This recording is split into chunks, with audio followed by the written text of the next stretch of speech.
ቆየት ያሉ ሐሳቦችን ብናያቸው ራሱ ስማዊ ጥላቻዎች አሉ ይመስላሉ። ምክንያቱም ከፍ ያለ ሂደቶች አሉ።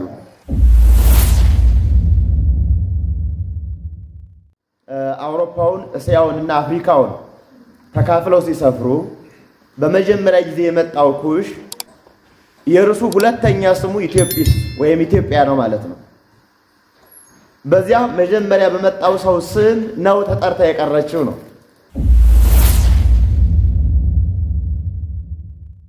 በይሁዳ አይሁድ ተብለዋል። በሮምሎስ በንጉሱ ሮም ተብላለች።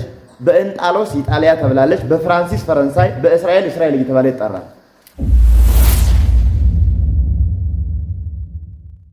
ደቀ መዝሙሩ ያንን መጽሐፍ ሲያዩ ሳይረስ ብራናው ስላገኙ አባቴ እይ አባ እይ ያለ አባ እይ ተብሎ እንደቀረ ኢትዮጵያ በመጀመሪያው ጀምሮ ኢትዮጵያ ካልሆነች ማን ነበረች ነው ጥያቄ የምናደርገው። ኢትዮጵያ ከመጀመሪያው ጀምሮ ኢትዮጵያ ካልሆነች ማን ነበረች? ማን ነበረች? በምን ማስረጃ? ማን ተላከ? ስለዚህ የማያሳዩን ከሆነ ከየት መጣ ነው? ይሄ ጠላት ያወራን አንድ ታሪክ ቋሚ የጋራ ታሪክ እንዳይኖር ከተነገረን የመጣ ሐሳብ ነው።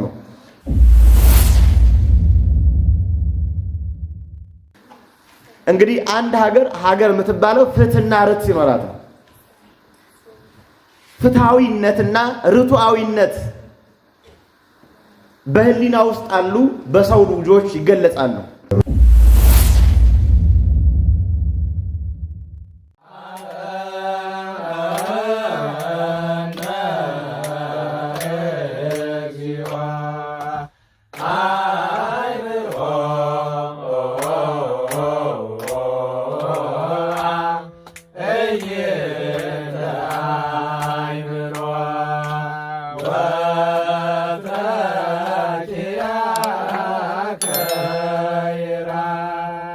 አስታውሳቸዋለሁ። ኢትዮጵያ ባለፈው የጀመርነው የኢትዮጵያ ታሪክ ነው። ይህ ታሪክ እንዴት ይሰራል? ታሪክ ማን ይሰራዋል? ታሪክ እንዴት ቅብብሎች ነው ይመጣል? የሚሉ ሐሳቦችን ባለፈውም ትንሽ ነገሮችን መነሻ ሐሳቦችን አይተናል። የታሪክ ሚዛን፣ ታሪክ በምንድን ነው ተመዝኖ የሚያዘው? የሀገራችን ታሪክ ደግሞ እጅጉን ደግሞ ውስብስብ ስለተደረገ ያንን ነገር እንዴት ነው ፈልቅቀን ወርቁን ማግኘት የምንችለው የሚለው በጥቂቱም ለማየት ሞክረናል። ዛሬ ከስያሜ ጀምረን ነው የምንጀምረው። ኢትዮጵያ የሚለው ስያሜ ከየት ጀመረ? ማን ጠራው? ማን ጀመረው? የሚለውን እንዳንድ መነሻ እናስብ። በግሪኮች መነሻ ሐሳብ ከ5ኛው መቶ ክፍለ ዘመን ቅድመ ልደተ ክርስቶስ 490 ዓመት ቅድመ ልደተ ክርስቶስ ጀምሮ ግሪካውያን ኢትዮጵያና ኢትዮጵያን እየጠቀሱ ይጽፉ እንደነበር መዛግብቶች አሉ። ቅድመ ልደተ ክርስቶስ ከ5ኛው መቶ ክፍለ ዘመን ጀምሮ ኢትዮጵያን እያነሱ ይጽፉ እንደነበሩ አንዳንድ የታሪክ ምንጮችን እናገኛለን። በግሪክ ወይም በጽር ኢትዮጵያ ወይም ኢትዮጵያዊ ማለት የጻፉት ነው ማለት ግን አይደለም። አቀርብላችሁ የሚባለውን ጭምር እንድታዩት ነው። ፊቱ በፀሐይ የተቃጠለ ማለት ሲሆን ኢትዮጵያ የሚሏት ደግሞ ፊታቸው የተቃጠለ ህዝቦች የሚኖሩባት ምድር ናት ብለው ይተረጉማሉ። የኛ ሀገር ጸሐፊዎችም ይሄንን ነገር ሲጽፉ እናያለን። በነገራችን ላይ እንግዲህ ከስም ጀምሮ ነው አንድ ሊቅ እንዳለው ማለት ነው። አንድ ሊቅ እንግዲህ ቅንፍ ውስጥ አስገብታችሁ ኢትዮጵያ እያስማማችን ስላልሆነ ስሟ ይቀየርልን እንዳለው አይነት ማለት ነው። እያስማማችን ስላልሆነ ሀገርነቷ ራሷ ትቀረል። ልክ ቀደም ያለ ነው ሐሳቡ ማለት ነው። የተቃጠሉ የጠቆሩ ህዝቦች የሚል ነው። ባጭሩ ጥቁር የሆኑ ሁሎቹ ኢትዮጵያ ይባላሉ የሚል ሐሳቦችን የሚያሳይ ነው። ይህች ምድር ከግብጽ በስተደቡብ እስከ ህንድ የምትዘረጋ ናት። አባ ጎርጎርዮስን በኢትዮጵያን ታሪክ በጻፉበት ከግብጽ በስተደቡብ እስከ ህንድ የምትዘረጋ ናት፣ ወይም እስከ ማዳጋስካር እስከ ህንድ ውቅያኖስ በዚህኛው እስከ ቀይ ባህር የምትዘረጋ ናት ብለው የታሪክ መነሻዋን ይጽፋሉ። ኢትዮጵያ ብለው ማለት ነው። በዚሁ አረዳድ ውስጥ የቃል አመጣጥን ደግሞ ሲተረጉሙ አይትዮፒስ እና ኢትዮጵያ ከሚሉ የግሪክ ቃላት አስተካክ የመጣ ነው የሚል ሐሳቦችን ያስቀምጣሉ። ነው ማለት ግን አይደለም። የሚባለውን እንድናይ ነው። የሚባለውን እንጂ የኛን ኢትዮጵያውያን ሆነን ደግሞ በትክክል ርሱነቱን ታሪክ ስንተርክ ደግሞ የምናየው ከዚህ ይለያል። ይህም የቃላት ትርጉም ከሆሜር ጽሑፎች ጋር የሚስማማ ይሆናል ብለው የሚጽፏሉ። ሆሜር ኢትዮጵያ ማለት የተቃጠሉ የጠቆጡ ፊታቸው በዋይ ያረረ ሰዎች ናቸው። ስለዚህ በዚያ ምክንያት ኢትዮጵያ ተባለ የሚለውን ስያሜ ስለሚሰጥ ሉሌ መላኩ ወይም አባ ጎርጎሪዎስ ሆሜር ቀዩን ቀለም ኢትዮጵያ እያለ እንደሚጠራው አቡነ ጎርጎሪዎስ አስቀምጠዋል። ሉሌ መላኩም እንደዚሁ አስቀምጧል። ቀዩንም ጭምር ኢትዮጵያ ብሎ ይጠራል የሚል ሐሳቦችን ሰጥተዋል። ጥቁርም ብቻ አይደለም የሚል ሐሳቦችን ማለት ነው። ይሄ መከራከሪያ ሐሳቦች ኢትዮጵያ ማለት የጥቁሮች መኖሪያ ናት ወይም ኢትዮጵያ ማለት የተቋጠሉ ሰዎች ናቸው ፊታቸው የጠቆረ የሚል አንድ ሐሳብ ነው ማለት ነው። በሌላ አገላለጽ ደግሞ ኢትዮጵያ የሚለው ስም አይቶፍ ከሚለው የግሪክ ቃል የወጣ ሲሆን እንደሚችል ኦሎንዶፍ የተባለ ተመራማሪና ኢትዮጵያና መጽሐፍ ቅዱስ የተባለ መጽሐፍ በጻፈው መጽሐፉ ላይ ያስፍሯል። ይሄ ማለት በሐሳቡ ሲገልጽ አባባሉ አይቶፍ ማለት ደማቅ የሚያንጸባርቅ ብልህ ማለት ነው የሚል ነው ሐሳቡ። የሚያንጸባርቅ ደማቅ ብልህ ማለት ነው። በተጨማሪም አይቶፍ ማለት ቀይ ወይም ፍም የመሰለ ማለት እንደሆነ ጽፏል። ይህም አባባሉ አባ ጎርጎርዮስ ከጠቀሱት በውበት የተደነቁ በጠባይ ጭምቶች የሚል የሆሜር ቃልን ያቀራረበ ሐሳብ ይመስላል። ኤድዋርድ ይህን ሐሳብም ደግፎ ጽፏል። በኢትዮጵያ ስያሜ ኢትዮጵያ ማለት የሚለውን ሐሳብ አስቀምጧል። እንግዲህ እኛ ከዚህ መካከል የቱን ነው ብንወስደው ትክክለኛ ሚዛኑ የትኛው ነው የሚለውን በሚዛን እየለካን እናያለን ብዬ አስባለሁ። በተጨማሪም ኢትዮጵያ ማለት ኩሽ የሚለው ቃል የዕብራይስጥ ቃል አይደለም። ስለሆነ ሙሴ ኩሽ የኩሽ ምድር እያለ የጻፈው በግብፅ ሳለ የሚያውቀው አጠራር እንደሆነ የተረጋገጠ ነው ብለው ይጽፋሉ። ኩሽ ማለት ራሱ ኢትዮጵያ አይደለም። አንዳንዶች ኩሽ ራሷ ኢትዮጵያ ናት፣ ኢትዮጵያ ወይም ኩሽ ነው። አይ ኩሽ ራሱ ትክክል ኢትዮጵያን አይወክልም፣ ካማዊነትን የሚወክል ነው። የኩሽቲክ እና ሴሜቲክ ታሪኮችን ትርክቶችን እዚህ ያለው ሰው በደንብ የማይረዳ ከሆነ በደንብ እንዲረዳ እመኛለሁ። የተረዳ ከሆነ ይበልጥ ጉዳዩን ይረዳዋል። የሰሃራን በረሃ ይዞ በተወሰነው ክፍል ነጮችን ባላካለለ መልኩ ኩሽቲክ የሚባለው ይሄ ከሴሜቲክ ውጭ የሆነ አስተሳሰብ ነው። ሴሜቲክ የሚባለው ደግሞ ነጮችን መሰረት አድርጎ ይዞ የሚሄድ ነው የሚል ነው። እንግዲህ ሀገራችንም አንዱ የአይዲዮሎጂ አመለካከት የኩሽ ታሪክ እና የሴም ታሪክ የሚል ሀሳቦችን ትርክቶች እንደሚሰጡ ይታወቃል።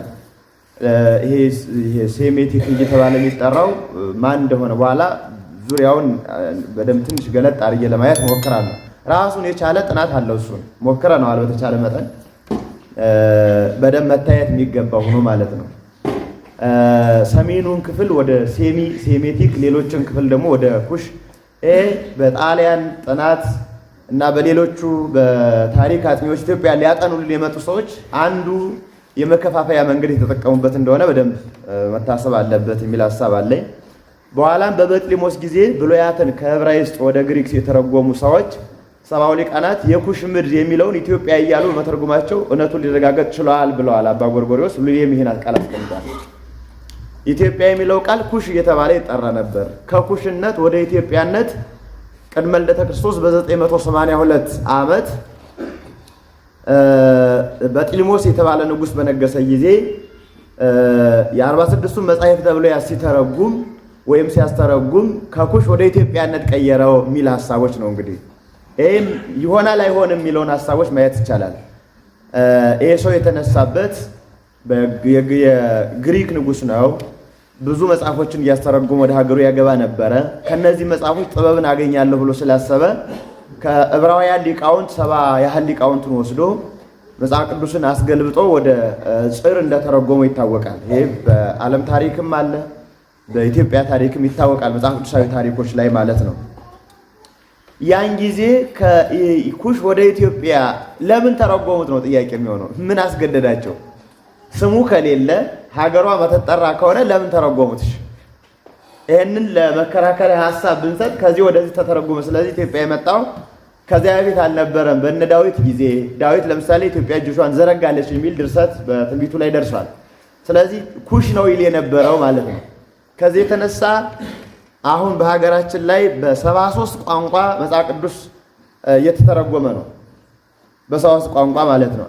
የተወሰኑ ቋንቋዎችን ባየኋቸው የተተረጎሙም እየተተረጎሙ ያሉትንም ሂደቶች ባየኋቸው እኔ አንደኛው ላይ ኢትዮጵያ እጆቿን ወደ እግዚአብሔር ትዘረጋለች የሚለውን ኩሽ እጆቹን ወደ እግዚአብሔር ይዘረጋል።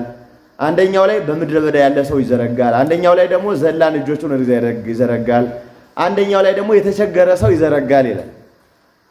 እንግዲህ ሐሳቡን በደንብ ማየት ይጠይቃል። ከታሪክ ምድር እንዳይኖር የሚል ሐሳብ ይመስላል። ስሙ ራሱ ታሪካዊ ሐሳብ እንዳይኖር ይመስላል። ቆየት ያሉ ሐሳቦችን ብናያቸው ራሱ ስማዊ ጥላቻዎች ያሉ ይመስላሉ። ምክንያቱም ከፍ ያለ ሂደቶች አሉ፣ በኋላም በምናያቸው ሂደቶች ማለት ነው። በታሪክ ትናንት በነበረ ታሪክ የሚያሳፍር ታሪክ ስለሌለ ታሪካዊ መነሻዎች በቤተክርስቲያን የሚታዩትን ማለት ነው። ትውፊታዊ መረጃዎች ደግሞ የኢትዮጵያ ስምና ሌሎች መጠሪያዎቿ በመጀመሪያው ሰፋሪዎቿ ከካም ልጆች ጋር የተያያዘ ነው። አባ ጎርጎርዮስ ኢትዮጵያ የሚለውን ሲናገሩ ከኩሽ ሁለተኛ ስም ከኢትዮጵያ የተወሰደ እንደሆነና በዚህም ምድር የሰፈሩ ልጆች በአባታቸው መጠሪያ ኢትዮጵያ እንዳሉ አጥተዋል። እውነተኛ ታሪካችን ይሄ ነው። እውነተኛ ታሪኩ የኖህ ልጆች ሴም፣ ካም፣ ያፌት በአራቱም አቅጣጫ ወይም ደግሞ ሶስቱን ክፍለ ዓለማት አውሮፓውን፣ እስያውን እና አፍሪካውን ተካፍለው ሲሰፍሩ በመጀመሪያ ጊዜ የመጣው ኩሽ የእርሱ ሁለተኛ ስሙ ኢትዮጵስ ወይም ኢትዮጵያ ነው ማለት ነው። በዚያ መጀመሪያ በመጣው ሰው ስም ነው ተጠርታ የቀረችው ነው። ያም ሲተረጎም ኢትዮጵያ የሚለው ቃል ሲተረጎም ሀገረ እግዚአብሔር የእግዚአብሔር ሀገር የሚለውን የሚተረጎም ትርጉም እንጂ የተቃጠለ የሚል አያሳይም። እንግዲህ ከሄ ድምሳሴዎች አሉ። ይሄ ታሪካዊ ድምሳሴዎች ዶግማቲክ የሆኑ የታሪክ ፍሰት ያላቸው የማይለወጡ ታሪክ ያላቸውን በተለይ ከነገር አምልኮ ጋር ያላቸው ታሪኮችን ወደ ባዶነት የመውሰድ እሳቤዎች ስላሉ የተቃጠሉ ፊቶች፣ የጠቆሩ ሰዎች የሚለው እሳቤ የተሰጠው ከዛ የተነሳ ነው እንጂ እውነተኛ ስርወ ቃሉን በምንፈረግልበት ጊዜ ያን አያሳይም። በሰፋሪዎቿ ስም በሳባ የሳባ ምድር፣ በሰብታ አቢሲኒያ እየተባለች እንደተጠራች ጽፏል አባ ጎርጎርዮስ። በኋላም ሳባውያን ሲሰፍሩ የሳባ በዚያው ልክ ማለት ነው። ሰብታ ሲሰፍር አቢሲኒያ አቢሲኒያ ተብላ ተጠርታለች። ግን ስርወ መሰረቱን ኢትዮጵስ ወይም ካም በሁለተኛ ስሙ ኢትዮጵያ ይባላል ማለት ነው። ሁለተኛ ስም ደግሞ ይታወቃል። በጣም ሁለተኛ ስሞች ብዙ ስሞች አሉ። ለምሳሌ በቤተክርስቲያን አነጋገር አንድ የአባቱ አንድ የአያቱ የሚል ስሞች አሉ። እኛም ጋር እናት የምትጠራበት ስምና አባት የሚጠራበት ስም ይለያያል። ብዙ ጊዜ አያት የምትጠራበት ስምና እናት አባት የሚጠሩበት ስም ብዙ ጊዜ ይለያያል። ሁለት ስሞች ብዙ ጊዜ ከሰው ላይ ይገኛሉ። ያንን የሚያመለክት ስማዊነት እንጂ ብቸኛን የማያመለክት እንደሆኑ ማሳየት ወይም ማየት ይቻላል ማለት ነው። ይህም የኢትዮጵያ ስያሜ የካም ሁለተኛ ስሙ ኢትዮጵስ ነው። በንጉሥ ስም የሀገር መጠራትም ልማድ ነው። ለምሳሌ ማሳያ እንችላለን። በይሁዳ አይሁድ ተብለዋል። በሮምሎስ በንጉሱ ሮም ተብላለች። በእንጣሎስ ኢጣሊያ ተብላለች። በፍራንሲስ ፈረንሳይ፣ በእስራኤል እስራኤል እየተባለ ይጠራል። በሰው ስም አገር መጠራት ልማድ ነው። በዓለም አቀፍም ታሪክ አለ፣ በሀገራችንም ታሪክ አለ ማለት ነው። አሁን ለምሳሌ በአንድ ታሪክ አባይ ብለን እንጠራለን። በግብር መጥራት አለ። አባይ ትልቅ ማለት ነው፣ ግን መነሻ ስሙ ግዮን ነው። በትልቅነት ስሙ ደግሞ አባይ እንለዋለን፣ ረጅም ጉዞ ስለሚጓዝ። በምስጢራዊ ስሙ ግን አባ እይ ነው የሚሆነው ማለት ነው። አባ ዘራቡሩክ መጽሐፋቸውን ከአባይ እንደ ላይብረሪ ሰውረው ከሄዱ በኋላ ጽንፍ እስከ ጽንፍ ዝረው ብሄሞትን ቆጥረው ሲመለሱ ያንን መጽሐፍ ግሽ አባይ ብለው ግሽልኝ ብለው መጽሐፉን ስተፋላቸው ደቀ መዝሙሩ ያንን መጽሐፍ ሲያዩ ሳይርስ ብራናው ስላገኙ አባቴ እይ አባ እይ ያለ አባ እይ ተብሎ እንደቀረ ትውፊታዊ ሐሳቦች ያሳውሱናል ማለት ነው። እንዲህ አይነት መነሻ ሐሳቦች እየተጻፉ ወይም በትውልድ ወደ ትውልድ እየተላለፉ ይቀራሉ ማለት ነው። ስለዚህ በኢትዮጵስ ኢትዮጵያ ማለት በመሪው መጥራት ልማዶች ናቸው አሉ። በመሪ ሀገር መጥራት፣ ታሪክ መጥራት፣ ስም መጥራት አለ ማለት ነው። በብዙ ወደ ውስጥ ገብተን ብናይ ራሱ የሀገራችን መልክዓ መሬቶች ስያሜያቸው ብዙ ስያሜዎች አሏቸው የሚጠሩ ማለት ነው። ኢትዮጵያ በመጀመሪያው ጀምሮ ኢትዮጵያ ካልሆነች ማን ነበረች ነው ጥያቄ የምናደርገው። ኢትዮጵያ ከመጀመሪያው ጀምሮ ኢትዮጵያ ካልሆነች ማን ነበረች? ማን ነበረች? በምን ማስረጃ? ማን ስላለ? ብዙ ጊዜ ጋስፓሪን የሚባል ሰው በጻፈው ነው አብዛኛዎች የሚጽፉት። አባ ጋስፓሪን ካቶሊካዊ ኢትዮጵያ ውስጥ ለጣሊያን ጦርነት ይሰልል የነበረ ሰው ነው። ያ ሰላይ ንጉሥ አምሃ ብሎ ለአፄ ኃይለ ሥላሴ ታሪክ አቀረበለት። የእኛን ታሪክ ጽፎ ለንጉሥ ሰጣቸው። ያንን ነው እንግዲህ ያንን ነው ብዙዎቹ ዋቢ እያደረጉ እየጠቀሱ የወሰዱት። እነ ኪዳነ ወልድ ክፍሌ ሳይቀሩ ያንን የወሰዱት ሊቁ ማለት ነው።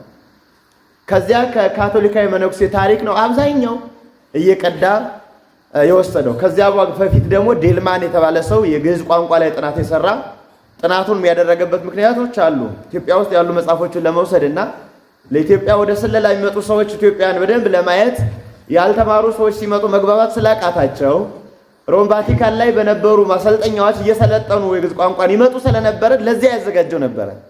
በዚያ ዝግጅት ውስጥ ነው እንግዲህ ታሪክ የተጻፈው ማለት። ያንን ታሪክ ይዞ ነው ዛሬ ኢትዮጵያ ውስጥ አብዛኛው ሰው ተቀርጾ ሀገሩን የሚጠላ የታሪክ ባለቤትን የሚጠራ የሆነው በዚያ ምክንያት ነው። በዚያ ምክንያት ነው። ይሄንን መከራከሪያ ሀሳቦችን ማምጣት ይቻላል። በጥቁርነት ኢትዮጵያ ከተባለች ነው አሁን ጥያቄ ክርክር የምናነሳው ሀሳብ። ጥቁር የጠቆሩ የከሰሉ ፊታቸው እንዲሆነ ኢትዮጵያ ይባላሉ ከሆነ በጥቁርነት ኢትዮጵያ ከሆነ በዓለም ያለ ጥቁር ሁሉ ኢትዮጵያዊ ነው ማለት ነው ወይ? በዓለም ብዙ ጥቁር አለ፣ ኢትዮጵያ ይባላል ወይ? ይባላል ወይ? ሊያስሄደን ይችላል ወይ? መከራከሪያ ነጥብ ሊሆን ይችላል ይሄ። ስለዚህ ጥቁር በሚለው ሐሳብ ሊሆን ከቻለ ሆሜር ብሏል የተባለው ከመቼ ጀምሮ ነው ያለው? በትክክል እሱ ካለውስ እሱ ያለው የመጨረሻ ማረጋገጫ ነው ወይ? የራሳችን የውስጣችን የባለቤትነት ታሪካችን ነው የሚበልጠው ወይስ ከማዶ ያስረዳ ነው? እንደ አንድ ማስረጃ ሊሆን ይችላል። መከራከሪያ ሐሳብ እንደ አንድ ማስረጃ ሊሆን ይችላል። ግን ውስጣችን ላይ ያለውን ሂደት ማየት ይጠይቃል። አንዳንዶች ደግሞ ኢትዮጵያ ማለት ኢትዮጵያ አዚዮን የሚባል እንቁ የሚያበራ እንቁ ስለነበረ የእንቁ መገኛ የእንቁ ሀገር የምታብረቀርቅ የምታበራ ሀገር የሚል ስያሜዎችን ይሰጣሉ። በዚያም ብሎ ውስጥ ላይ ባለው ታሪክ ስናገኝ ኩሽን ይመለከታል። ከኩሽ ተነስቶ ደግሞ የእግዚአብሔር ሀገር የሚለውን ትርጉም ነው ማለት ነው። 70 ሊቃናት ናቸው የሰየሙት የሚባለውስ ለምን ሰየሙት? ማን ነው ይህንን ያደረገ? ጽራውያን ሲተረጉምላቸው ይሄ ቋንቋ አልገባንም፣ ወደዚህ ትራንስሌት አድርጉልን ተርጉሙልን ብለው ነው። ወደ ግሪክ እየተተረጎመ ነበር መጽሐፍ ሲተረጎም፣ አይ ኩሽ የሚለው ኢትዮጵያ ይባልልን አልገባንም ብለው ጠይቀው ነው ያስተረጎሙት። እንዴት ቃል በቃል ሳይተረጉሙት ቀሩ? ሲጀመር ከአንድ ቋንቋ ወደ አንድ ቋንቋ ሲተረጎም ስም ዝም ብሎ አይተረጎም። ለምሳሌ ስማዊ ትርጉሞችን ማየት እንችላለን። ሐሳባዊ ትርጉምና ከአቀባይ ቋንቋ ወደ ተቀባይ ቋንቋ ሲተረጎም ስም ከሆነ ብዙ ጊዜ እንዳለ የሚተረጎምበት ጊዜ አለ። እኛም ሀገር ላይ በደንብ የሚያግባባን ጉዳይ ላይ አንድ ሐሳብ ብንወስድ መጽሐፍ ቅዱስ ላይ ምሳሌ መውሰድ እንችላለን። አማኑኤል የሚለውን እንዳለ እንተረጉመዋለን። አማኑኤል የሚለው ግን ግዕዝ አይደለም። ሲተረጎም እግዚአብሔር ከኛ ጋር ነው የሚለውን ትርጉም ነው የሚያየው ሊመለከት የሚችለው። ላማ ሰበቅታኒ ኤሎሄ የመሳሰሉ ነገሮች እንዳለ እንቀበላለን። ለምን? እንዳለ ስምነቱንም መግለጽ ስላለባቸው። አሁን ሚካኤል የሚለው ቀጥታ ወይም ግዕዝም ወይም አማርኛ አይደለም። ገብርኤልም እንደዚሁ ብንተረጉመው ግን የሚያመጣልን ሐሳቦች ይኖሩናል። እንዳለ ስም ይተረጎማል፣ እንዳለ ይመጣል ማለት ነው። ስምነቱን ሲያፋልሱት ለምን አደረጉት ነው ጥያቄው። ለምን? አይ ትርጉም ማይገባ ስለሆነ ነው። ሀገሪቷ ያን ጊዜ ስለሌለች ነው። ይህን ስም አልፈልገውም ወደዚህ ተቀይሩልኝ ተብሎ ነው። ካልነበረች ራሱን ለምን ሆነ? ከዚያ በፊት ራሱ ምን ነበረች? ይሄንን የሚያሳይ አይደለም። በዚህ መከራከሪያ ነጥብ ሊያመለክት የሚችል ብዙ አይገኝም። ከዚያ በፊት ዳዊት ምን ብሎ ነበር የጻፈው? በምን ይታወቃል? ዳዊትን እንደመነሻ ሐሳብ ላንሳው እንጂ በኢትዮጵያ ታሪክ ዙሪያ ላይ የጻፉ እነ ሙሴም አሉ፣ ሌሎችም ነቢያት ጽፈዋል። በዚህ ዙሪያ ላይ ምን ብለው ነበር የጻፉት? በትክክል ያ ማስረጃ አለ ወይ? ጥንቱን የሚያሳይ አለ ወይ? አሁን በዚህ ዙሪያ ላይ ከተጻፉ መጽሐፎች አብዛኛውን ከ18ኛው ክፍለ ዘመን ከ16ኛው ክፍለ ዘመን በኋላ የተጻፉ ናቸው። አብዛኛዎቹ ማለት ነው። ኢትዮጵያ የሚለውን ኩሽ ኩሽ የሚለውን ኢትዮጵያ ለሚል ሐሳቦችን የሚናገሩ ሰዎች ከ16ኛው ክፍለ ዘመን ሚስዮናውያን ኢትዮጵያን ወደ መውረድ ከመጡበት ዘመን የሳይንስና ኢንዱስትሪ አብዮት ሲስፋፋ ጥሬ ዕቃን ከአፍሪካ ለመውሰድ ምርቶቻቸውን ደግሞ ወደ አፍሪካ ለመሸጥ መካከል ላይ ያለው ህዝብ የማደህየት ስራዎችን ሲሰራ ያን ጊዜ የተደረገ ሂደት እንጂ ትናንት በነበረ የለም። ኢትዮጵያ ውስጥ ባሉ ቀደም ባሉ ታሪኮች 5ኛው ክፍለ ዘመን የተጻፉ መጽሐፎች፣ 4ኛው ክፍለ ዘመን የተጻፉ መጽሐፎች ይህንን አያሳዩንም። ስለዚህ የማያሳዩን ከሆነ ከየት መጣ ነው? ይህ ጠላት ያወራን አንድ ታሪክ ቋሚ የጋራ ታሪክ እንዳይኖር ከተነገረን የመጣ ሐሳብ ነው። ቋሚ የጋራ ታሪክ እንዳይኖረው፣ ቋሚ የሀገር ታሪክ እንዳይኖረው፣ ተጨባጭ ተጠያቂ ሰው የሚታነጽበት የኔ የሚለው እንዳይኖረው የተደረገ ታሪክ ነው ብዬ አስባለሁ።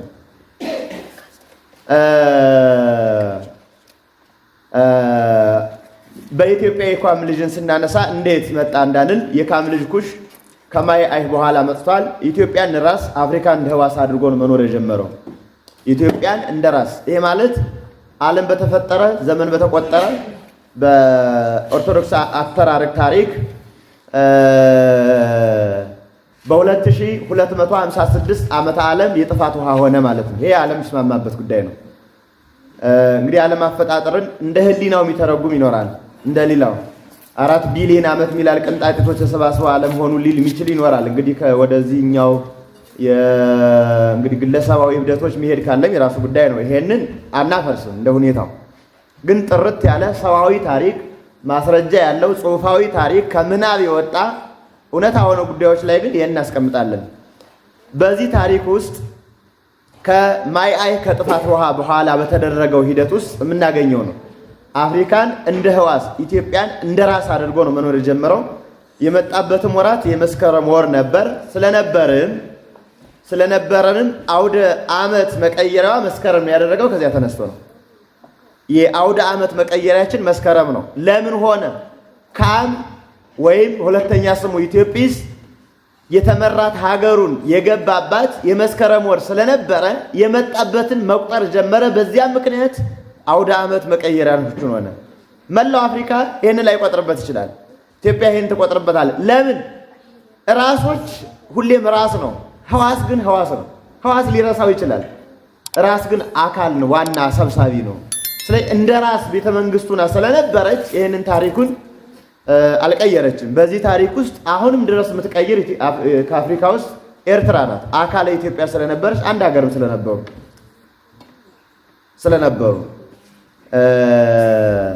ስለዚህ ከአውደ ወር ጋራ እና ከአውደ ፀሐይ ጋራ ተገናኝቶለት ውደት ዓመቱን የሚቀይርበት ሁኖለታል። በአጋጣሚ ሆኖ አውደ ወርህም በዚህ ይቀይራል፣ አውደ ፀሐይም በዚህ ይቀይራል። ውደታቸውን እየጨረሱ 365 ቀን ከ15 ኬክሮስ ውደታቸውን እየጨረሱ የሚገናኙበት ቀን ስለሆነ የመጣውን በዚህ ውደት መጨረሻ ቀን ስለሆነ በአንጻሩ ደግሞ በዚሁ አንጻር ከዚህም ጋር ተያይዞ ንግሥተ ሳባ ወደ ሰሎሞን ሂዳ ተመልሳ ደግሞ ወደ ሀገሯ የገባችበት ቀን ስለሆነ በአንጻሩ ደግሞ የክነብት መጨረሻ ወርም ስለሆነ በሰንበት ላይ ደብረ ዘይት ሆኖ የአውደ ዓመት በዓሉን እያከበረ ውደት ጀመረ ማለት ነው። ከዚህ ጀምሮ ነው እንግዲህ የታሪክ ውደቱ በዘመናትና በዕለታት የሚታይለት የሚዳሰስለት ማለት ነው። ይህንን አውደ ታሪክ ይዞ የሚቀጥል የታሪክ ሰንሰለት ነው ያለው። በአራቱ አፍላጋት ስር የተሰራጩ እንደመሆናቸው መጠን በአራቱ አፍላጋት ስር አንዱ ካም ግዮንን እንደ መሰርጨት አድርጎ አፍሪካን አካል አድርጎ ኢትዮጵያን ራስ አድርጎ መኖር የጀመረው መሰረተ ግዮንን ይዞ ነው ማለት ነው። መሰረተ ግዮንን አራቱ ወንዞች በዓለም በአራቱ አቅጣጫ ይፈሳሉ። እነዚያን አቅጣጫዎችን አንዱን የአፍሪካ ምግብ ሆኖ የተሰጠውን ግዮንን ይዞ የተሰራጨ ስርጭት እንደሆነ ታሪክ ያሳየናል ማለት ነው። እንግዲህ መንግስተ ካም ሲመጣ ምን ሆኖ መጣ ነው? ራሱ ያ መንግስተ ካም ወይም የካም ራሱ ሲመጣ ምን ሆኖ ነው የመጣው? ከአባቱ ከኖህ ነው የመጣው። ከወንድሞቹ ሴም ያፌት ነው የመጣው። ተጣልቶ አይደለም የመጣው፣ በፍቅር ነው። ዓለምን ብዙ ተባዙ ምድርን ሙሏት ስላለ ምድርን ሊሞሉ መጡ። ሲመጣ ይዞ የመጣው ሃይማኖተኛ ነው። ስርዓተ መንግስት አለው፣ የአስተዳደር ስርዓት አምልኮአዊ ነው። ፍትህ አለው፣ ርት አለው፣ ትውፊት አለው፣ ስርዓት የጨዋ ደንብ ወይም ስርዓት አለው፣ ፊደል አለው፣ ቁጥር ቀመር አለው፣ ዕውቀት አለው፣ አረዳድ አለው፣ ፍልስፍና አለው፣ ስነ ቅኔ ፈሊጥ አለው፣ ተጋውሮ ጉርብትና አለው። እነዚህ ናቸው ታሪኩ ነው በሰው ላይ የተጓዙት። ያ ስርዓት ያ ህግ ሲመጣ ወይም ያ ሰውነት ሲመጣ የመጣው ይሄንን ተሸክሞ ነው። ታሪክ ምንለው የዚህ ውጤት ነው። ታሪክ ምንለው ይሄ እየተጓዘ እየሰራው ያለፈው የዚህ ውጤት ነው። ሃይማኖት አለው ምንለው ከኖህ ስለመጣ ሃይማኖት አልባ አይደለም አባቱ። በዚያ ሰንሰለት ይዞ ስለመጣ በዚያም ላይ በኋላ ወደ ኢትዮጵያ መጥቶ ያደረጋቸው ድርጊቶች ስለሚያሳዩ ነው። ይሄ ህገ ልቡና የሚባል ዘመን ነው። ህገ ልቡና በሚባለው ዘመን ማለት ነው። ስለዚህ እንግዲህ ሃይማኖት ካለ የሃይማኖት ድርጊቶች ይኖሩታል። ይሄ የአምልኮ ስርዓቶች ይኖሩታልና ስነ መንግስት አለው። ስነ መንግስት ካለው የስነ አመራር ሂደቶች አሉት ማለት ነው። ከአዳም ጀምሮ ለአዳም 7 ሀብቶች ተሰጥተውታል። 7ቱ ሀብቶች አንዱ ሀብተ መንግስት፣ ሀብተ ክህነት፣ ሀብተ ኃይል፣ ሀብተ መዊ ምንላቸው ናቸው። ሀብተ መንግስት አዳም አለው። ያንን ሀብት ልጆቹ ሀብቱን የሚያደርጉበትን ተቀብለው ነው የመጡት። ያንን ይዞ ነው የመጣው። ፍትህ አለው። ኢትዮጵያ ውስጥ በጣም ከታወቁ ሀብቶች ፍትህና ርት ነው። ፍትህና ርት፣ ፍትህ እውነተኛ ፍርድ ነው። ርት ቅን ሐሳብ ነው። ፍትህ ፍርድ፣ ርት ደግሞ ቅንነት ነው። ቅን ፍርድ ያልታጎለ የማይታጎል እውነተኛ የሆኑ ፍርዶች ላይ ትኩረት ይሰጣል። እንግዲህ አንድ ሀገር የምትባለው ፍትህና ርት ሲኖራት ነው። ፍትሃዊነትና ርቱዓዊነት በህሊና ውስጥ አሉ፣ በሰው ልጆች ይገለጻሉ። ህሊና እነዚህን ያውቃቸዋል። ክፉና በጎን የመለየት የማመዛዘን ተፈጥሯዊ ዕውቀት ስለሆነ ስጦታ ስለሆነ ያንን ተፈጥሯዊ ሚዛን ደግሞ የምንገልጥበትና የምናሳይበት በፍትርት ሚዛንነት ነው ማለት ነው። ይሄ ሚዛን ሀብቷ ሁና ነው የመጣችው። ይሄው ራሱ ግን ፍቱም ርቱም ስርዓተ አምልኮው ስርዓተ መንግስትና ሃይማኖታዊ ሐሳቡ ትውፊታዊ ቅብብሎሻዊ ነው የመጣው። ትውፊት ምን ነው? በጣም ትልቅ ሀብት ነው። ትውፊት ቅብብሎሽ ነው። ቅብብሎሽ ራሱ ሲሆን ደግሞ ከትውልድ ወደ ትውልድ ከልቡና ወደ ልቡና ከአይምሮ ወደ አይምሮ የሚተላለፍ ወይም ደግሞ ባህላዊ እሴት ሆኖ የሚመጣ ነው። ባህልም ስንል እኛ ዘመነኛ ከተሜዎች ይሄ ባህላዊነት የኋላ ቀር ያለመንቃት ያለመረዳት ምልክት አድርገን ልንወስደው እንችላለን። ባህል ማለት አሁንም የሚሉት የሚደጋግሙት ማለት ነው። የሚደጋግሙት ያንን ብሂል አለ ይባል በግዙ ባህል ማለት አሁንም ማለት ካለ ባህላዊ ባይ ማለት ነው። ሁሌ የሚል ማለት ነው። እየተባባለ እየተነገረ እየተመላለሰ የመጣ ለማለት ነው ሐሳቡ። በዚህ ሂደት ውስጥ ትውፊት ሆኖ ትውፊቱ ራሱ ስርዓተ ጨዋ ይሄ የጨዋ ደንብ ህገ ደንብ ሆኖ ህጉ ሁሉ ሰው ህሊና ውስጥ ገብቶ ይሄ ተላብሶት እንዲኖር ነው የሚያደርገው ማለት ነው። ትልቅ ሀብት ትልቅ ንብረት ይሄ ትምህርት ቤት ነው። ሰው ከዚህ ትምህርት ቤት ፈልሶ ወደ አካዳሚ ትምህርት ቤት ሲገባ አይምሮ ውስጥ ህይወቱ ነው ያልፈው የነበረው እየጠፋበት ሄደ። ስለዚህ ግላዊነትና ማቴሪያሊዝምነት በጣም እየጸናበት ሄደና ለሰው ቦታ የማይሰጥ ሰውን ሽጦ የሚበላ ሰው ብዙ አገኘ። እንዴት ሊባል ይችላል? ምክንያቱም መነሻ ሐሳቦችን ማውራት ይቻላል። ዓለማችን ላይ ብዙ ህፃናት ይጠፋሉ። የሰው ደም ተመጥጦ ይሸጣል። ኩላሊት ይሸጣል። ሌላም ሰው ይሸጣል። አሁን ኩላሊት የሚሸጠው ሰው ደም የሚመጣው ሰው ዶክተር መሆን አለበት። ስለዚህ እየተማረ ከሄደ ሰው የሚፈልገው ለገበያ እንጂ ሰው እንዲኖር ራሱ ብዙ አይፈልገው። በዚያ ሂሳብ ውስጥ ማየት ይቻላል። ይሄኛው ሰውነት ግን እንደዚህ አይደለም። ይሄኛው ሰውነት ሰዋዊ ነው፣ ሀገራዊ ነው፣ ትውፊታዊ ነው፣ ስርዓተ ጨዋነት ያለው ጨዋ ነው ማለት ነው። ጨዋ የሚለው ቃልም ሁለት ሐሳብ ወስደን ማለት ነው። መምህር ደጉ ዓለም ካሳ ጨዋ የሚለውን ሲተረጉሙ በበጎ ሂሳብ ካመጠነው ቁጥብ፣ ሰዋዊ፣ ሀገራዊ፣ ሀገረኛ፣ ባህል፣ ወግ ያለው አፋር ወግ ያለው አክባሪ ማለት ነው። ጨዋ የሚለውን ከዚህ ወጥተው ከተረጎሙት ደግሞ ጨዋማ፣ ጎምዛዛ፣ መራራ፣ የማይጥም ማለትም ሊሆን ይችላል ካልተጠቀሙበት ይላሉ። ጭው ያለ ሊሆን ይችላል ብለው ይተረጉማሉ። እንግዲህ እንዳደረግነው ነው። ግን ጨዋ ምንለው እሳቸው እንታ እንዳሉት ውብ ትውፊትን፣ ብሂልን፣ እሴትን፣ ቅብብሎሻዊ አስተሳሰብን የለበሰ ምን ይሉኝ የሚለውን የሚዋረስ ማፈር የተላበሰው ማፈር የሚባለው ራሱ በጣም ትልቅ ሀብት ነው። ሰውን ራሱ ወደፊት ማፈርን ማስተማር ብንፈልግ ማፈርን ልናጣው እንችላለን። ለምሳሌ ትንሽ አሁን የዘመን ወጣቶቻችን መስመር ላይ ፓንት ለብሰው ራቁቱን ነው ጡታቸውን ጥለው ይጓዛሉ እንበል። ማፈር ይጠፋቸዋል። ይሄ እኮ ሃይማኖት ይኑርም አይኑርም ይሄ እኮ የባህል ወግ ይዘዋል። ይሄንን ማፈር ይጠፋበታል። ሰው ራሱን የቻላል በጋብቻ ይወሰናል። እንዲያው እንኳን ቢወሰልት እንኳን ሰወር ብሎ ጨለማ ተገን አድርጎ ይሄዳል። ህግ ባይሆንም ማለት ነው። አሁን ከአደባባይ የሚሳሳብ የሚጮህ ሰው እናገኛለን። በቃ ማፈር ይጠፋበታል። ማፈር የሚባል ይሄ ሀብት ነው ሀገር ጠብቆ የኖረው ትውልድ እንዳይንዘላዘል፣ አይምሮ እንዳይጠፋ፣ ትዳር ሳይይዝ ባዶ እንዳይሆን፣ እንዳይወሰልት፣ ትዳር አክባሪ እንዲሆን አርጎ የያዘው ይሄ ሀብት ነው። ይህን ሀብት አሁን በቃ ይሄ ራስን መግለጥ ይሄ ምንድነው የሚባለው ደግሞ በራስ መተማመን የሚል ስላወራ ነው። በራስ መተማመን የሚለው ሰዋችን ነውረኛ መሆንን ነው። ነውረኝነት በራስ መተማመን አይደለም። ነውረኝነት የሞራል አቅም አይደለም። ነውረኝነት ማለት ከሰው ጥግ ስንወጣ ፈረንጅኛ ተላበስን ብለን የምናደርገው የሀበሻ ፈረንጆች ነን። ነውር በቃ ነውር ነው።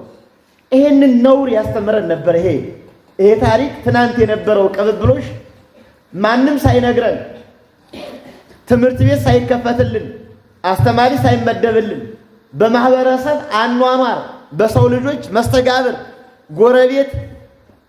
ጎረቤት የሚነግረን ነበር። አንድ ሰው ቢያጠፋ ሁሉም ቤተሰብ አካባቢ ያሉት እየቀጡ ያስተምሩበት የነበረው ይሄ እስከ 1960ዎቹ ቀጥሏል። ይሄ ከ1960ዎቹ በኋላ ደግሞ ትቅደም በሚል ብቻ ስለሆነ መቅደም ብቻ መጣ ማለት ነው። ማየት አቃተን። ይሄ ጤነኛ የሆነ ሰው የሚያስበው ስለሆነ ይሄም ራሱን የቻለ ይሄ እንዴት ነበረ ስርዓተ ጨዋው ምን ነበረ ለሚለው ራሱን የቻለ የሚተነተን ሐሳቦች ናቸው። እነዚህ ሁሉ ማነሳላቸው ሐሳቦች ግን ታሪክ ምንለው እነዚህን ይዞ የመጣ ነው። ፊደላዊ ታሪክ አለው። ፊደል ካለ ዕውቀት አለ ማለት ነው። ቁጥር ካለ ፍልስፍና አለ ማለት ነው። ያ ስርዓት ትናንት የነበረው ታሪክ ይሄንን ይዘን የመጣው እንግዲህ ከግሪክ መጣ የሚሉ ሐሳቦችን ቅንፍ ውስጥ አስገብተን ማለት ነው።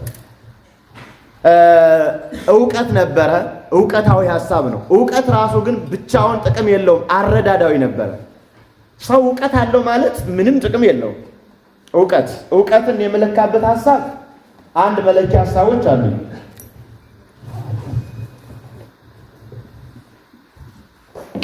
ዕውቀት የሚባለው ይሄንን ሊመስል ይችላል። ይሄ ሞባይል ሚሞሪ አለው። በዚህ ሚሞሪ ውስጥ ብዙ ታሪኮች፣ ብዙ ፍልስፍናዎች፣ ብዙ መጽሐፎች ተጽፈዋል አሉበት፣ ተጭነዋል። በዚህ ውስጥ ብዙ መቀመር ይችላል። ሂሳብ ያውቃል። ካልኩሌተር አለው። ይሄ በመንፈሳዊ መጽሐፍም ብዙ መጽሐፎች ተጭነውበታል። ይሄ ራሱ ግን አዋቂ አይደለም። ያውቃል፣ ይዞታል እኮ ክሊክ ሳደርገው ይጮሃል፣ ይናገራል፣ ስከፍተው ያስነብባል። ዕውቀት ማለት ዝም ብሎ ተጠራቀመ እንደ ሪከርደር አይነት ነው። ትክክለኛ ዕውቀት የሚባለው አረዳዳዊ ነው። ያልተሸመደደ ውስጥ የሆነ የበሉት የጠጡት ደም ይሆናል፣ ሰውነትን ያንጻል። እንደዚያ ሁሉ ውስጣዊነት ያለው ውስጥ የሚዘልቅ አረዳድ ያለው ማለት ነው። የምንማራቸው ትምህርቶች አሁን ለማለፍ ነው። ለማለፍ ምንማራቸው ናቸው። ይሄ ለማምጣት ክሰለንት ለመባል የምናደርጋቸው ትምህርቶች ናቸው። ይሄ የምንሸመድደው ነው እስክናልፈው ድረስ። ህይወት ሲሆን ግን ሲሰርጸን ግን ማህበረሰብ ይሆናል፣ እሴት ይሆናል። ምናልባት ትናንት በነበረ ሂደት ውስጥ ይሄ ሂደት ነበረ ማለት ነው። አሁን የባህል ወረራዎች ብዙ የተጠናወቱ ስለመጡ መታሰብ አለበት እና አረዳዳዊ ነው። የሐሳብ ደግሞ እንደገና ፍልስፍናዊ ነው። ፍልስፍና የትኛውም ፍልስፍና ሊባል ይችላል። አንድ ሰው መዋል ማደር ከቻለ የመዋል የማደር የፍልስፍና ሐሳቦች አሉት ሊባል ይችላል። እንግዲህ እንዳረግነው ስለሚተረጎም ማለት ነው። ማረስ፣ መቆፈር፣ መመገብ፣ ማብሰል የሚችል ከሆነ ቤት መስራት የሚችል ከሆነ የመስራት ጥበቦች ፍልስፍናዎች አሉት ማለት ነው። ስነ ቅኔ ፈሊጣዊ ሐሳቦች ነበሩት። የሚተላለፈው ፈሊጣዊ ነው። አሁን ትንሽ እየደበዘዘ መጣ እንጂ እስካሁን ድረስ በገጠሩ ማህበረሰብ እጅግ በጣም ብዙ እንቆቅልሾች፣ ብዙ ፈሊጦች፣ ብዙ ንግግሮች አሉ።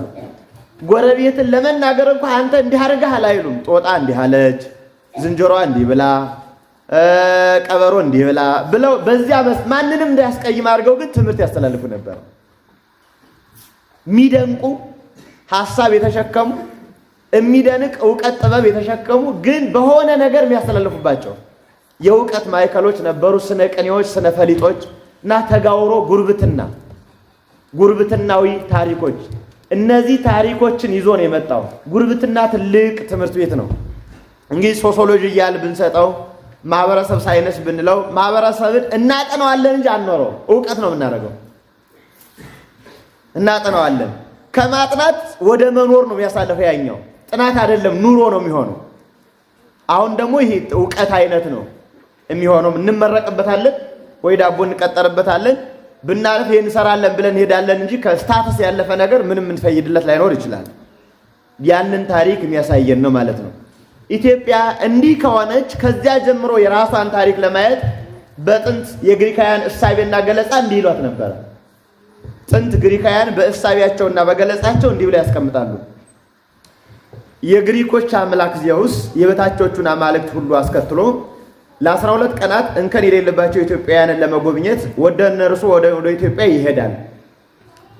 ሆሜር በጻፈው ታላቋ ኢትዮጵያ በተባለ ትርጉም መጽሐፍ ላይ ሐሳብ ተብሎ በተጻፈ ሐሳብ ይህን አስቀምጧል። የግሪኮች አምላክ ዜውስ የበታቾቹን አማልክት ሁሉ አስከትሎ ለ12 ቀን እንከን የሌለባቸው ኢትዮጵያውያን ለመጎብኘት ይወርዳል ብሎ አስቧል። አሁን ይህን ያስተሳስቡ ምን አይነት ደካማ ነው ወይ ትልቅ ነው ልልን እንችላለን። እኔም ወስደው ግን ያን ጊዜ አምላካቸውን ይዞ ለመጎብኘት የሚፈልጉት አስተሳሰብ ካለ ያ ማህበረሰብ ማን ነበር የሚለውን ነው አሁን ሊፈልጉት። ምን ነበረ በዚህ ደረጃ በዚህ ልልና በዚህ ክብር የሚፈልጉት ከሆነ ምን አይነት ሰው ነው የሚለውን ፈልጉት።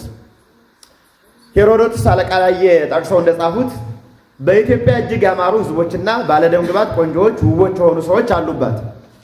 ርኅራኄያቸው እንደ እግዚአብሔር ነው። ርኅራኄያቸው እንደ እግዚአብሔር ነው። በሰፊ ሜዳ ለመንገድ አላፊ የሚሆን ድግስ እየደገሱ ያሰናዳሉ። ምንም ቢሆን መንገደኛ በመንገድ የሚበላውን አያጣም። እድሜያቸው ከ100 እስከ 120 እስከ 130 ይኖራሉ።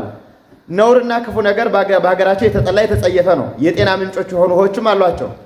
እነርሱን በጠጡ ጊዜ ሰውነታቸው ይታደሳል። በሀብትም እጅግ ባለጠጎች ናቸው ብሎ ጽፏል ማለት ነው። መቼ?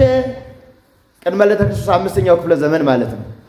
ወይም የዛሬ 2500 ዓመት በፊት ማለት ነው። ይህንን መመንዘር መተርጎም ይችላል። ኢትዮጵያን ርኅራኄያቸው እንደ እግዚአብሔር ነው ሲል እንዴት እንደ እግዚአብሔር ይሆናሉ ልል እንችላለን። አሁን ይህንን ጨርሶ ያላጠፋ ገጠሩ አለ። ኖሩ እንጂ በእግዚአብሔር ድግስ አለ፣ ኧረ ኖሩ ይላል። ተነስቶ መግቦ ነው የሚሄደው። እስከ 19ኛው ክፍለ ዘመን ሩብ ደረጃ ወይም ደግሞ እስከ 1930ዎቹ ባለው ከዚያም በኋላ እስከ 60ዎቹ ባለው በሀገራችን ምድር ላይ እንጀራ ይሸጥም ነበር ታውቃላችሁ። በተለይም ደግሞ የስልጣኔ ፈርቀዳጅ የሆኑት ዳግማዊ ምኒልክና እቴጌ ጣይቱ ከጣሊያን ጦርነት በኋላ ኢትዮጵያን ለማሳደግ እንግዲህ የሚመጣ ከሆነ ብለው ብዙ ሙከራዎችን ሞክረዋል። ታስታውሳላችሁ አይደል? እቴጌ ጣይቱ ሆቴል ከፍተው ህዝብ ይላቸው የነበረው ሆቴል ጣይቱ ሆቴል ተከፈተና እንጀራ በዚህ ያህል ብር ምናምን ወጥ በዚህ ያህል ብር ምናምን የሚል ተጽፋዩ። እንዴ እንጀራ ደግሞ ምን ማለት 8ኛው ሺህ በቃ ደረሰ ማለት ነው ይል ነበር ሰው። እንዴት ይሸጡታል? ካለ ማብላት ነው እንጂ እንዴት ነው ደግሞ ነገሩ ብሎ ነውር ነበረ። በጣም ነውር ነበር እንጀራ መሸጥ። አሁን ገጠር ላይ አሁን አንድ እናት እንጀራ ቢያጥርባት እንግዳ ቢመጣባት ከጎረቤት እንጀራ ሽጭልኝ ገሌ አይባልም። አውሽኝ ነው ባይሆን እንኳን ይባል እንችላል። እንግዳ መጥሶብኝ እንጀራ አውሽኝ የለኝም እኔ እስክጥር ድረስ ነው እንጂ የሚባለው። ለሽያጭ ፌስታል ይዛ አይሄድም። አሁን ለምን መሰላችሁ? ርኅራኄያቸው እንደ እግዚአብሔር ነው። ካላቸው ሰጥተው ከሌለው ካለ ያድርስህ ብለው የሚሄዱ ናቸው እንጂ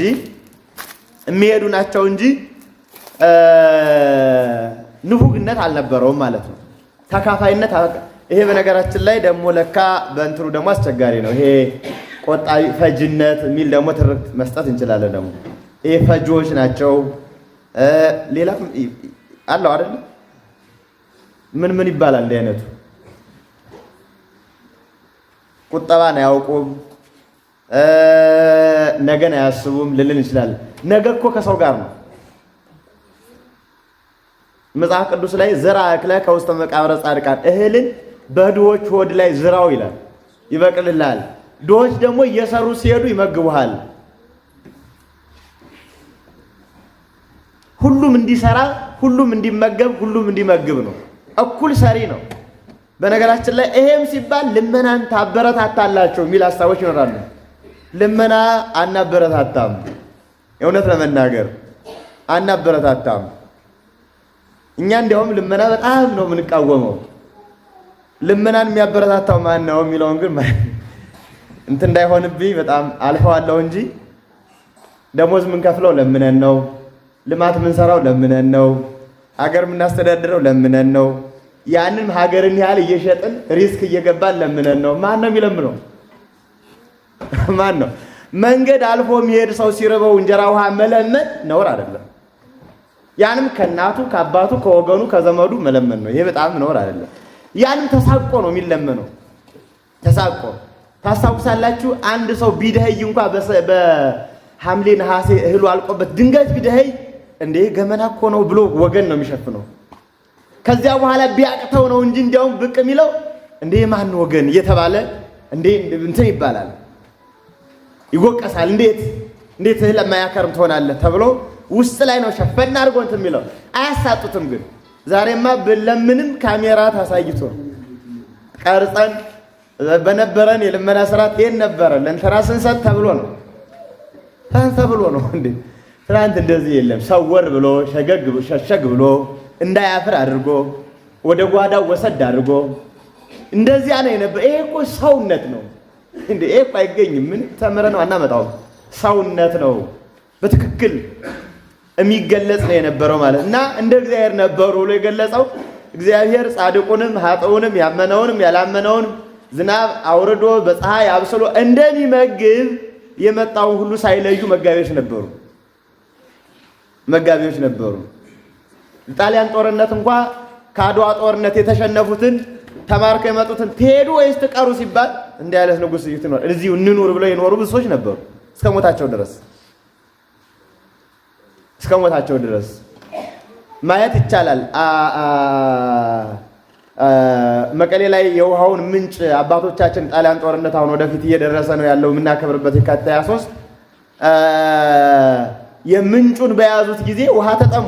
ጣሊያኖች ሲጠሙ እቴጌ ጣይቱ ያሉት ምንድን ነው? እንዴ የእግዚአብሔርን ፍጡር ውሃ ነስቶ አይንዋጋም፣ ነውር ነው። ውሃ ይጠጡ ባይሆን ታጥጠው ኋላ እንዋጋለን ያሉት። ውሃ እየሰጡ ማለት ነው። እንዴት ምግብ ሲያጣች ያንሳቸው እንዴ የራበው ሰው እንዴት ይዋጋ ይባላል? እኛስ ጥሩ ነው ወይ? ፍትሐ እግዚአብሔር ይብሉና ውሃ ጠጥተው በልተው ከዚያን ጊዜ በኋላ ይሆናል ነው የሚሉት። ሴራ እንደዚህ አንግባባም። በመሰረቱ ዛሬ ብዙ ስላለፍን አንግባባም በእንዲህ አይነቱ። ለምሳሌ የአድዋ ጦርነት ታስታውሳላችሁ አይደለ? በኋላ በኩል አንድ መስፍን በጣሊያን ሰራዊት ሲደርስባቸው አደጋ ጥለን እንዋጋ ሲሉ ሰራዊቱ እንዴ ሳይሰሙ ነውር አይደለ? እንዴት እንደዚህ ይባላል? መጥተናል ተዘጋጅታችኋል ወይ ብላችሁ ነገሯቸው ብሎ በፈረሰኛ ሄዶ ነው ጌቶች መጥተዋል ተዘጋጅታችኋል ወይ ለጦርነት ብለው ነግረው ነው እንዲህ በኋላ በኩል ነውር ነው። በጣም ነውር ነው። ኢትዮጵያ ውስጥ ከተጣላን ፊት ለፊት ከታረቀን ፊት ለፊት እንዲህ ነው የነበረው እንጂ ውስጥ ለውስጥ አይታወቅም። እንዲሁ በጣም ባይድ ነው ይሄ ሀሳቦች። ይሄንን ባይድ ፈረንጅኛውን ከጣሊያን ጦርነት በኋላ ከዚያ ደግሞ በበለጠ ደግሞ ይሄ ከ1933 በኋላ ትምህርታችን ስንጀምር የነንዋይ የታሳሱ ግርግር ከዚያ ቀጥሎ ደግሞ የደርግ አብዮት 60 ሚኒስትሮች ከተረሸኑ በኋላ